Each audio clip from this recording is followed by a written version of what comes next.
ఆయన తపస్సుని పరీక్షించాలి అని ఒక కిరాతుడి రూపాన్ని ధారణ చేసి ఆయన దగ్గరికి వచ్చి ఒక కత్తి ఇచ్చి, ఈ కత్తి చాలా గొప్పది, ఈ కత్తి మీ దగ్గర ఉంచండి, నేను మళ్ళీ వచ్చి తీసుకువెళ్తాను, అప్పటి వరకు మీ దగ్గర జాగ్రత్తగా ఉంచండి, చూడండి రత్నాలన్నీ ఉన్నాయి ఈ కత్తికి, చాలా గొప్పది, బంగారంతో తయారు చేసిన కత్తి ఇది, మీ దగ్గర ఉంచండి అని ఇచ్చి వెళ్ళాట. ఆ మహర్షి ఆ కత్తిని జాగ్రత్తగా ఇంట్లో దాచాట. ఇంద్రుడు వెళ్ళిపోయాడు, కిరాతుడిగా వచ్చినవాడు.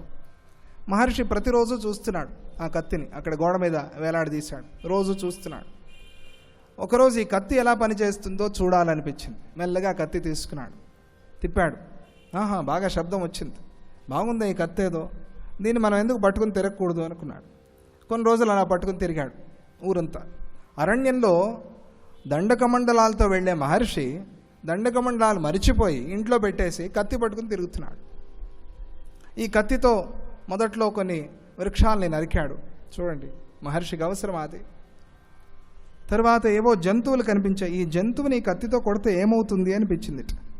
ఏమవుతుంది? చచ్చిపోతుంది అంతే, అది తెలుసు ఆయనకి. కానీ ఆ కత్తి వల్ల ఆయుధం చేసే పని, జంతు సంహారం, హింస ప్రారంభం చేసి చివరికి తాను మహర్షి తపస్సు చేస్తున్నాను అని కూడా మరిచిపోయి ఆ వచ్చి వెళ్ళాడే కిరాతుడు ఆ కిరాతుడిలాగా మారిపోయాట అని ఒక కథ నేను ఎక్కడో విన్నానండి. నాకు తెలియదు, లోకజ్ఞానం లేదు నాకు. నేనే మీతో పాటుగా తిరిగేదాన్ని, నేనేం చేస్తాను చెప్పండి. ఏదో నేను విన్న కథ మీకు చెప్పాను. అలాగే మనం కూడా ఈ ఆయుధాలని చేతిలో పట్టుకుని తిరిగితే, మునివేషంలో ఉంటూ ఈ ఆయుధాలు, ఈ వైరాలు, ఈ సంహారాలు, యుద్ధాలు ఇవన్నీ మనకు అవసరమా అండి? విడిచిపెట్టేద్దాం వీటిని అని అంటూ తస్య శస్త్రస్య సంభాసాత్ జగామ నరకం ముని. ఇంకొక మాట కూడా విన్నాను నేను. ఆ మహర్షి తపస్సు వదిలేశాడు సరే, కానీ చివరిలో శరీరం తర్వాత నరకానికి కూడా పోయాట. మనం కూడా అలాగే నరకానికి పోతామేమో. అందువల్ల ధర్మాదర్థ ప్రభవతే, సీతామాత చెప్పే ధర్మవాక్యాలు. ధర్మం వల్ల అర్థం, ధనం కలుగుతుంది. ధర్మాత్ ప్రభవతే సుఖం, ధర్మం వల్ల సుఖం అభివృద్ధి అవుతుంది, అందరూ ఆనందంగా ఉంటారు ధర్మం వల్ల. ధర్మేణ లభతే సర్వం, ధర్మంతో సమస్తము సిద్ధిస్తుంది. ధర్మసారమిదం జగత్, ఈ ప్రపంచంతా ధర్మసారంగా ఉంది. ధర్మం లేనిదే ప్రపంచమే లేదు. అందువల్ల మనం ముని ధర్మాన్ని, అరణ్యంలో ఉన్నాం కాబట్టి ముని ధర్మాన్ని ఆచరిద్దాం. ఇదెందుకు మనకి అని సీతామాత అన్నప్పుడు రాముడు ఆత్మానం నియమైస్తైస్తై, ఆయా నియమాల్ని పాటిస్తూ, సీతామాత ఇంకా చెప్తోంది, ఆయా నియమాల్ని పాటిస్తూ కర్షయిత్వా ప్రయత్నత, ప్రయత్నంగా ఇంద్రియ నిగ్రహం చేసి, మనస్సుని నిగ్రహం చేసి ఎవరైతే ప్రాప్యతే నిపుణైర్ధర్మ, అటువంటి వాళ్ళకే ధర్మం ఫలాన్ని ఇస్తుంది. మనం ఇలా హింస చేస్తే మనకు ఫలం కలగదు. న సుఖాల్లభ్యతే సుఖం, సుఖం వల్ల ఇంకొక సుఖం దొరుకుతుంది అనుకోవటం చాలా పొరపాటు, చాలా తప్పు. సుఖంతో సుఖం దొరకదు. కర్మాచరణ వల్ల, ధర్మాచరణ వల్ల మాత్రమే సుఖం కలుగుతుంది. ఈ మాట సీతామాత చెప్పింది, మనం రాసి పెట్టుకోవాలి ఇంట్లో. న సుఖాల్ లభ్యతే సుఖం, ఈ మాట రాసి పెట్టుకోవాలి. సుఖంతో సుఖం కలగదు.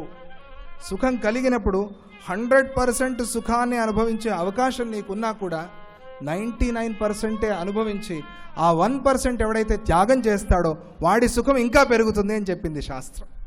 100% అనుభవించే శక్తి నీకుంది. ముందు పంచభక్ష పరిమాణాలు ఉన్నాయి, అన్నీ ఏర్పాటు చేశారు, అన్నీ తినచ్చు నువ్వు, అన్నీ ఉన్నాయి.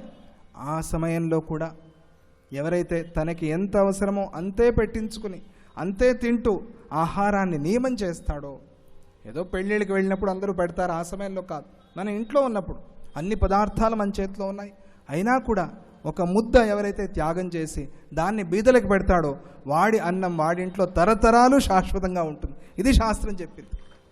అలా నసుఖాల్లభ్యతే సుఖం, సుఖంతో సుఖం కలగదండి.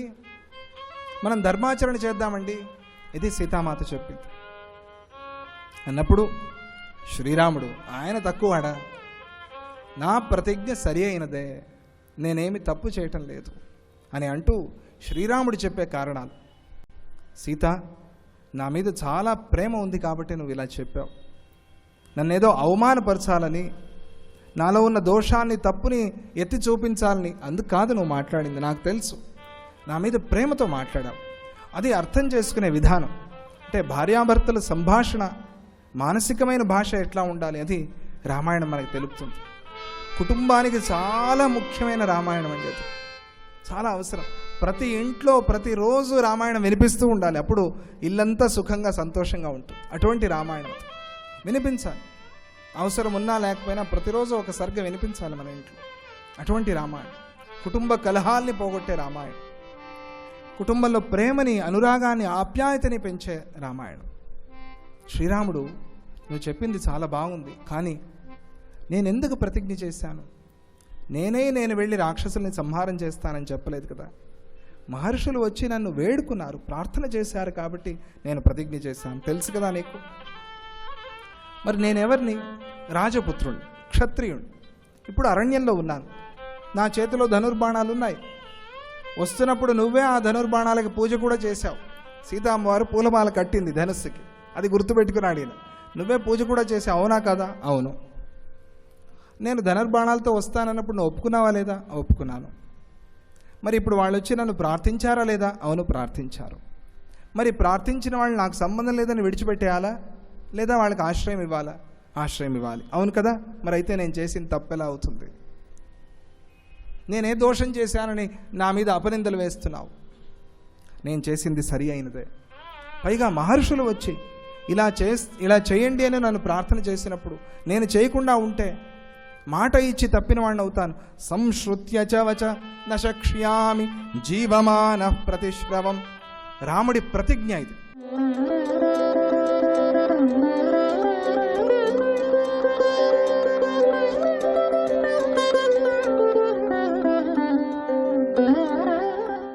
ఓం శ్రీకృష్ణ పరబ్రహ్మణే నమః.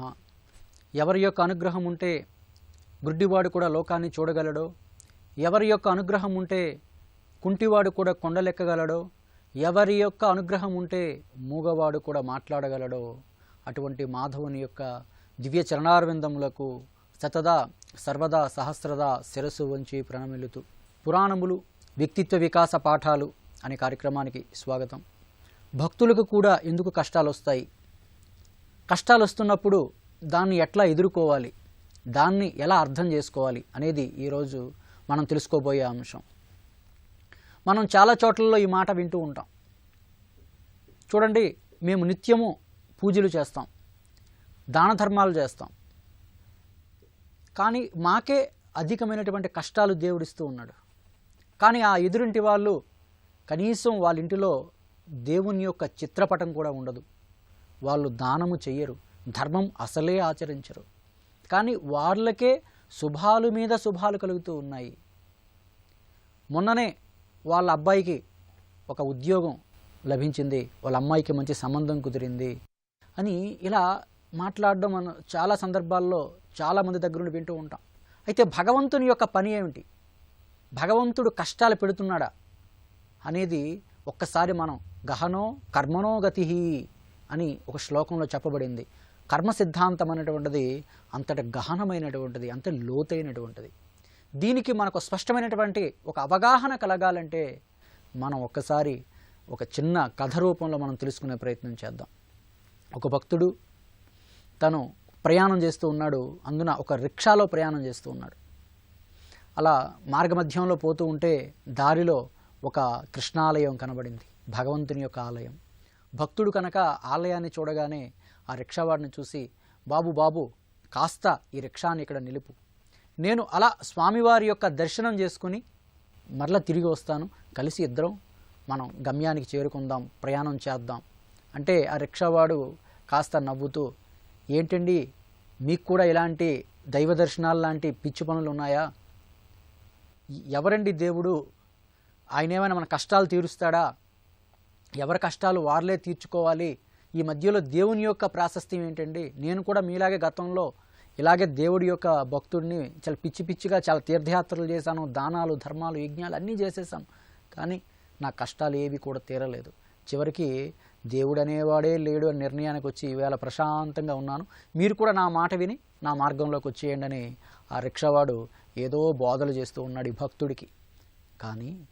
కానీ ఈ భక్తుడు ఆలోచించి, చూడు నాయనా ఓ రిక్షావాలా, నీ నమ్మకం నీది, నా నమ్మకం నాది, నేను ఒకసారి దర్శనం చేసుకుని వస్తాను, నువ్వు కాస్త ఇక రిక్షా నిలిపివేయు అని చెప్పి ఇక భక్తుడు ఆలయంలోకి ప్రవేశించాడు. ఆలయంలోకి వెళ్ళగానే ముందు చేయాల్సిన పని ఏంటంటే గంట మోగిస్తాం కదా, గంట, అది గంటని ఇలా మోగించబోయాడు ఆ భక్తుడు.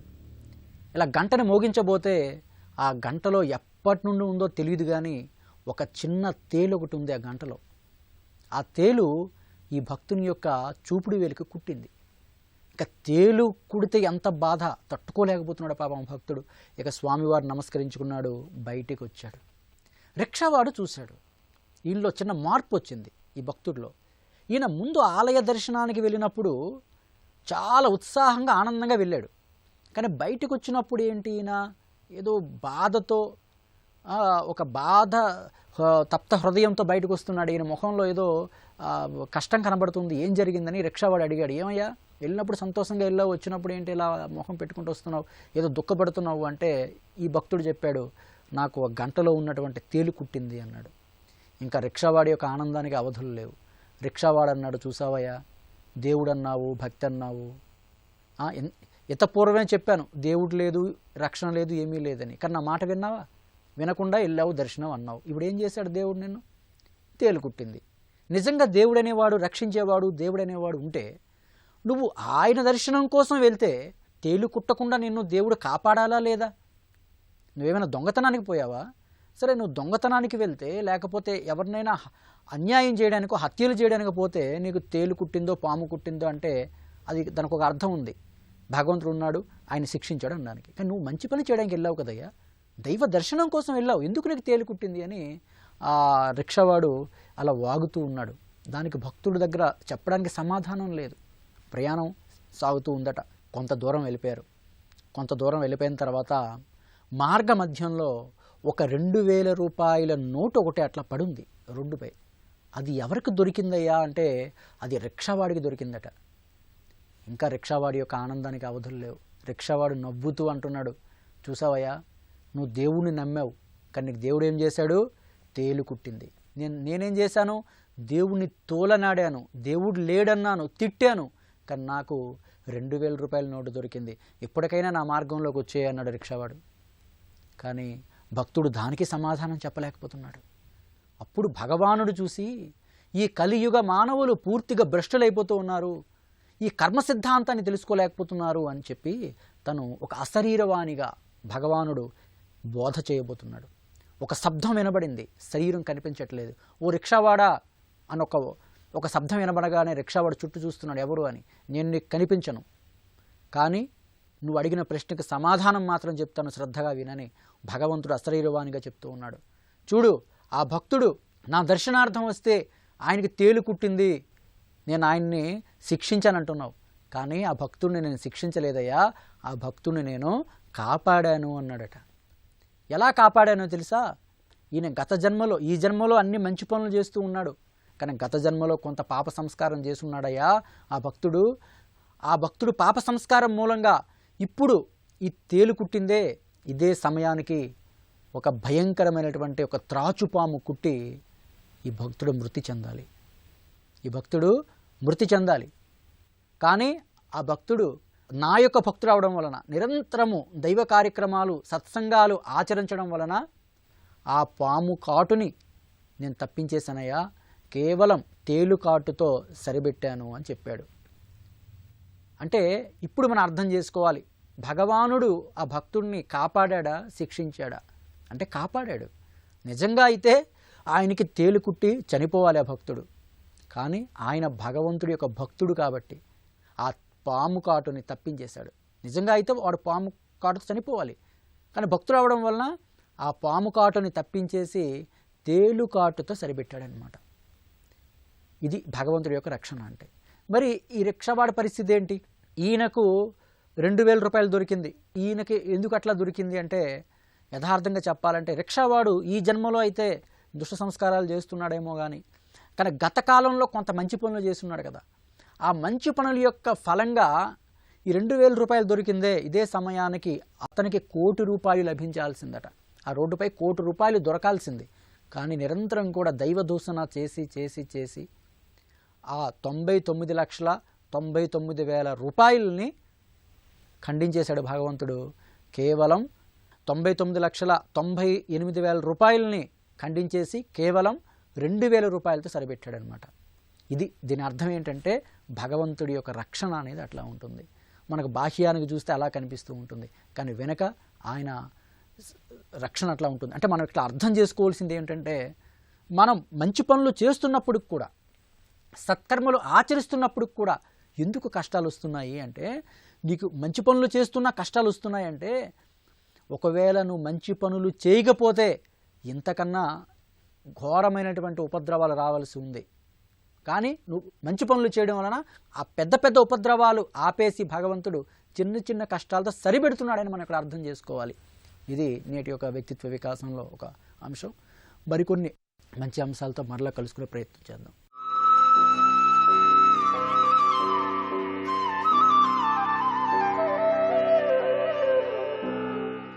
శ్రీ మహాగణాధిపతయే నమః. శ్రీమాత్రే నమః. దైనందిన జీవితంలో అనేక సమస్యలు ఎదురవుతున్న సమయంలో ఆ సమస్యల నుండి బయటపడటానికి నవగ్రహాల ఆరాధన విశేషంగా సహకరిస్తుంది. జన్మించిన నక్షత్రాన్ని బట్టి నవగ్రహాలలో ప్రత్యేకమైన గ్రహాన్ని ప్రసన్నం చేసుకుంటే తొందరగా జీవితంలో పురోభివృద్ధి సాధించవచ్చని గ్రహవేదంలో మనకు వివరించారు. ఈ ప్రక్రియలో భాగంగా రోహిణీ నక్షత్రంలో జన్మించిన స్త్రీ పురుషులు ఎవరైనా సరే జీవితంలో తొందరగా సత్ఫలితాలు అందిపుచ్చుకోవాలంటే, రోహిణీ నక్షత్రానికి చంద్రుడి అధిపతి కాబట్టి నవగ్రహాల్లో చంద్రుడిని ప్రసన్నం చేసుకోవాలి. చంద్రుడికి సంబంధించిన ధ్యాన శ్లోకం చదువుకోవటం లేదా చంద్రుడికి సంబంధించినటువంటి మంత్రజపం చేయటం విశేషమైన శుభ ఫలితాలు కలిగిస్తుంది. అందుకే రోహిణీ నక్షత్రంలో జన్మించిన వాళ్ళు ప్రతిరోజు కూడా ఓం శ్రీ చంద్రమసే నమః అనే సులభమైన చంద్రుడి మంత్రాన్ని వీలైనన్ని సార్లు జపించుకోండి. ప్రతి పౌర్ణమికి కూడా చంద్రుడికి అర్ఘ్యం ఇవ్వండి. అంటే పౌర్ణమి రోజు వెన్నెలలో దోసిల్లో నీళ్లు తీసుకొని చంద్రుణ్ణి స్మరించుకుంటూ ఓం శ్రీ చంద్రమసే నమః అని జపిస్తూ అర్ఘ్యం విడిచిపెట్టండి. ఇలా చేస్తే తొందరగా జీవితంలో మంచి పురోభివృద్ధిని సాధించవచ్చు. అలాగే చంద్రుడికి అధిష్టాన దేవత మహాలక్ష్మీదేవి. అందువల్ల రోహిణీ నక్షత్రం వాళ్ళు చంద్రుడికి సంబంధించిన మంత్రజపం చేయటంతో పాటుగా ప్రతిరోజు మహాలక్ష్మీదేవిని తెల్లటి పుష్పాలతో పూజించండి. మహాలక్ష్మీదేవిని తెల్లటి పుష్పాలతో పూజిస్తే రోహిణీ నక్షత్రంలో జన్మించిన వాళ్ళు తొందరగా జీవితంలో మంచి పురోభివృద్ధిని సాధించవచ్చు. అలాగే రోహిణీ నక్షత్రంలో జన్మించిన వాళ్ళు మానసికంగా మంచి దృఢత్వాన్ని కలిగి ఉంటారు. క్రీడా రంగంలో, సాహస కృత్యాలు ఉన్నటువంటి రంగాల్లో విశేషమైనటువంటి గుర్తింపు లభిస్తుంది. అలాగే వీళ్ళు జీవితంలో పరిపూర్ణంగా వివాహం తర్వాత భార్య సహాయ సహకారాలతో మంచి ఫలితాలు సాధించడానికి అవకాశం ఎక్కువగా ఉంది. వీళ్ళు ఎన్ని విషయాలలో ఎన్ని విమర్శలు ఎదురైనా చిరునవ్వుతో వాటిని అధిగమించేటటువంటి శక్తి సామర్థ్యాన్ని కలిగి ఉంటారు. దానికి కారణం రోహిణీ నక్షత్రానికి అధిపతి చంద్రుడు. చంద్రమా మనసో జాతః అంటుంది వేదం. చంద్రుడు మనఃకారకుడు. మనఃకారకుడైనటువంటి చంద్రుడి అనుగ్రహం వల్ల ఎలాంటి ప్రతికూల పరిస్థితులు ఎదురైనా చిరునవ్వుతో ముందడుగు వేసేటటువంటి శక్తి సామర్థ్యాలు కలిగి ఉంటారు. కళారంగంలో ప్రతిష్టాత్మకమైనటువంటి అవార్డులు పొందటానికి కూడా ఆస్కారం ఉంది. విదేశీ సంబంధిత ఎగుమతి దిగుమతి వ్యాపారాల్లో రాణించడానికి కూడా అవకాశం ఎక్కువగా ఉంది. క్రీడారంగంలో విశేషంగా రాణించే సూచనలు ఎక్కువగా ఉన్నాయి. రోహిణీ నక్షత్రంలో జన్మించిన వాళ్ళు గ్రహదోష తీవ్రతను తగ్గింపజేసుకోవాలంటే కొన్ని ప్రత్యేకమైన విధి విధానాలు పాటించాలి. వాటిలో దానం ముఖ్యమైనది. దానం కూడా ఎలా చేయాలి? సోమవారం రోజు బియ్యం కానీ పాలు కానీ ఎవరికైనా దానం ఇవ్వాలి. దానికి కారణం ఏంటంటే బియ్యం చంద్రుడికి ప్రియమైంది, పాలు చంద్రుడికి ప్రియమైంది. పాలు బియ్యం ఈ రెండూ కూడా చంద్రుడికి ప్రియం కాబట్టి, రోహిణీ నక్షత్రానికి అధిపతి చంద్రుడు కాబట్టి రోహిణీ నక్షత్రం వాళ్ళు ఇలా సోమవారం పూట బియ్యము పాలు మీ చేత్తో ఎవరికైనా దానం ఇస్తే చంద్రుడి అనుగ్రహం కలిగి చంద్రుడి ప్రసన్నత కలిగి దోషాలన్నీ తొలగింపజేసుకోవచ్చు, శుభ ఫలితాలు అందిపుచ్చుకోవచ్చు. అలాగే రోహిణీ నక్షత్రం వాళ్ళు వీలైనప్పుడల్లా మర్రి చెట్టును పూజించాలి. మన భారతీయ సనాతన సంస్కృతి సంప్రదాయాలలో వృక్షాల ఆరాధనకు విశేషమైన ప్రాధాన్యత ఉంది. వృక్షాలలో రావి చెట్టు, మర్రి చెట్టు వీటన్నిటినీ దేవతా వృక్షాలు అంటారు. ప్రధానంగా రోహిణీ నక్షత్రం వాళ్ళు మర్రి చెట్టును పూజిస్తే విశేషమైన శుభ ఫలితాలు కలుగుతాయి. మర్రి చెట్టు దగ్గరకు వెళ్ళటం, మర్రి చెట్టు మొదట్లో నీళ్లు పోయటం, మర్రి చెట్టు చుట్టూ ప్రదక్షిణలు చేయటం చేస్తే సకల గ్రహాల అనుగ్రహం సులభంగా కలుగుతుంది. అలాగే సోమవారం రోజు గోమాతకు అరటిపండు ఆహారంగా తినిపించాలి. అలా గోవుకి అరటిపండు సోమవారం పూట ఆహారంగా తినిపిస్తే కూడా రోహిణీ నక్షత్రం వాళ్ళు చంద్రుని ప్రసన్నం చేసుకొని మంచి శుభ ఫలితాలను సిద్ధింపజేసుకోవచ్చు. అలాగే ఎప్పుడైనా సరే దూడతో కలిసి ఉన్నటువంటి ఆవుకు ప్రదక్షిణలు చేస్తే చాలా మంచిది. కేవలం ఆవుకి మాత్రమే కాకుండా ఎక్కడైనా సరే ఎవరైనా సరే ఆవు దూడ రెండు కలిసి ఉన్నప్పుడు వాటికి ప్రదక్షిణలు చేస్తే చాలా మంచిది. ప్రత్యేకంగా రోహిణీ నక్షత్రంలో జన్మించిన వాళ్ళు ఎక్కడైనా సరే ఆవు దూడ రెండు ఉంటే ఆ రెండిటికి కలిపి 3 ప్రదక్షిణలు చేయండి. అద్భుతమైనటువంటి శుభ ఫలితాలు కలుగుతాయి. ఎవరైనా ఏ నక్షత్రం వాళ్ళైనా ఏ రాశి వాళ్ళైనా అప్పుడే ప్రసవించినటువంటి గోవుకి దూడతో పాటుగా అలా 3 ప్రదక్షిణలు చేస్తే జన్మాంతర పాపాలన్నీ తొలగింపజేసుకోవచ్చు. సకల గ్రహాల అనుగ్రహము కలుగుతుంది. గోమాత సకల దేవతా స్వరూపం కాబట్టి అప్పుడే ప్రసవించినటువంటి గోమాతకు దూడకు ఎవరైనా జీవితంలో ఒక్కసారైనా ప్రదక్షిణ చేస్తేనే చాలు. ఎటువంటి దోషాలున్నా ఆ దోషాలు, ఎటువంటి పాపాలున్నా ఆ పాపాలన్నీ తొలగింపజేసుకోవచ్చు. అమోఘమైనటువంటి శుభ ఫలితాలు కలుగుతాయి. విశేషంగా ఈ రోహిణీ నక్షత్రం వాళ్ళకి అది బాగా ఉపయోగపడుతుంది.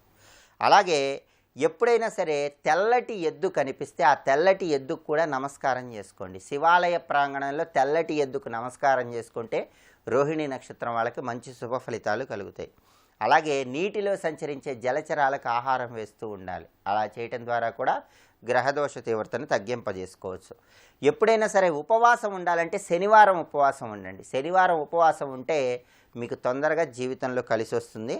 అలాగే చంద్రుడి మంత్రంతో పాటుగా పార్వతీదేవి మంత్రం కూడా వీళ్ళు జపించుకుంటే మంచి శుభ ఫలితాలు కలుగుతాయి. ఓం శ్రీ గౌరీదేవి అయి నమః అంటూ గౌరీ మంత్రం జపించుకోండి. అమ్మవారి అనుగ్రహం ద్వారా కూడా చక్కటి శుభ ఫలితాలను సిద్ధింపజేసుకోవచ్చు. సర్వే జనాః సుఖినో భవంతు. స్వస్తి.